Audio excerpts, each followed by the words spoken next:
PNG असल्यास आता LPG connection रद्द होणार। केंद्रीय पेट्रोलियम मंत्रालयाचा मोठा निर्णय। पाईप गॅस धारकांना आता एलपीजी सिलेंडर मिळणार नाही। वितरणातील पारदर्शकता वाढवण्यासाठी सरकारचं मोठं पाऊल। नवी मुंबईमध्ये आजही गॅस सिलेंडरसाठी नागरिकांच्या रांगा। सानपाडा या ठिकाणी सिलेंडर मिळवण्यासाठी 3 किलोमीटर पर्यंतची लांब रांग। गॅस एजन्सीसमोर पहाटेपासून नागरिक वेटिंगवर। तिकडे पुण्यातल्या ससून रुग्णालयाला सिलेंडर मिळाला। ससूनचे वैद्यकीय अधीक्षक यल्लप्पा जाधवांची माहिती। गॅस पुरवठा खंडित झाल्यानं जिल्हाधिकाऱ्यांना लिहिलेलं पत्र। गॅस पुरवठा कमी पडू देणार नाही, प्रशासनाचं हे आवाहन। ठाण्याच्या मुरबाडमध्ये घरगुती गॅस सिलेंडरसाठी नागरिकांची गर्दी। गॅस पुरवठ्यामध्ये विलंब होत असल्याच्या भीतीपोटी गॅस एजन्सी बाहेर लांबच लांब रांगा लागल्या। कांदिवली पश्चिमेकडे कपूल शाळेजवळ घरगुती गॅस सिलेंडरसाठी रांगा। गॅस बुकिंगचा ओटीपी आल्यानंतरही ग्राहक रांगेत उभे। बुलढाण्यामध्ये वारकऱ्यांच्या पायी दिंडीला गॅस तुटवड्याचा फटका। जालना जिल्ह्यातील पालखी शेगावमध्ये पोहोचली, त्यानंतर लाकडी इंधनावर 1500 वारकऱ्यांचा स्वयंपाक।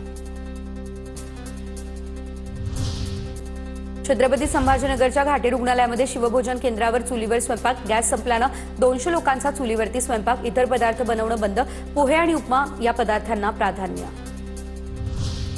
नाशिकच्या औल्यामध्ये गॅस टंचाईमुळे वृद्धाश्रमात चूल पेटवण्याची वेळ। गॅस सिलेंडरच्या तुटवड्यामुळे शिरसगावमध्ये सेंग ऋषी वृद्धाश्रमामध्ये चुलीवर अन्न शिजवण्यास सुरुवात। नवी मुंबईमधल्या एपीएमसी मार्केटमध्ये भाजीपाल्याच्या दरांमध्ये घसरण झाली। भाज्यांच्या दरात 10 ते 15 रुपयांची घसरण। निर्यात पूर्णतः ठप्प। भाज्यांचे दर घसरले। सध्या सुरू असलेल्या युद्धामुळे व्यवसाय निर्यात अडचणीत आलेली आहे। नेमकं काय घडतंय बघूयात। जेएनपीए बंदरावरती 3000 कंटेनर अडकलेले आहेत। निर्यात बंद, त्यामुळे जेएनपीए बंदरावरती कंटेनर अडकले। जेएनपीए बंदरावरती मोफत पार्किंगची देखील सुविधा। नाशिकमध्ये गॅसच्या टंचाईमुळे छोट्या हॉटेल व्यावसायिकांनी आता चूल मांडली। लाकडाची चूल मांडत वडापाव, भजी, सँडविच तयार करणं सुरू केलं। व्यवसाय बंद ठेवून परवडत नाही, त्यामुळे हा निर्णय घेतला। मुंबईमध्ये गॅस टंचाईचा छोट्या व्यावसायिकांना फटका। अनेकांकडून कोळशाची शेगडी वापरण्यास देखील सुरुवात। नाश्ता स्टॉल धारकांकडून कोळशाची शेगडी वापरण्यास सुरुवात। पदार्थांचे दर वाढले। रत्नागिरीमध्ये व्यावसायिक गॅस तुटवड्याचा रेल्वे स्थानकावरील स्टॉल धारकांना फटका। स्थानकावरील रेल्वे कॅन्टीनमध्ये मिळत आहेत 37 पैकी केवळ 7 पदार्थ।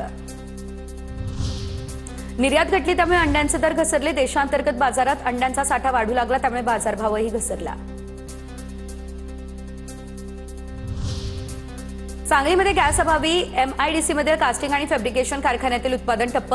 आखाती देशातील युद्धाचा परिणाम लघु उद्योगांवर पडला। अनेकांचे रोजगार जाण्याचीही शक्यता। आखाती देशांमधील युद्धाच्या झळा बुलढाण्यापर्यंत। खामगावमधल्या एमआयडीसीमध्ये गॅस टंचाईमुळे बिस्किट उत्पादन ठप्प।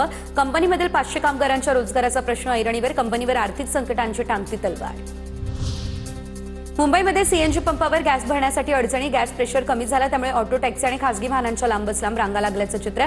काही पंपांवरती तांत्रिक अडचण, त्यामुळे गॅस पुरवठा विस्कळीत झाल्याची माहिती अधिकाऱ्यांनी दिली। शहापूरच्या मुंबई नाशिक महामार्ग लगतच्या हॉटेल व्यावसायिकांवरती हॉटेल बंद करण्याची वेळ। व्यावसायिक सिलेंडर बंद झाल्यानं कोळसा आणि लाकडाच्या भट्ट्यांवरती जेवण बनवण्याची वेळ।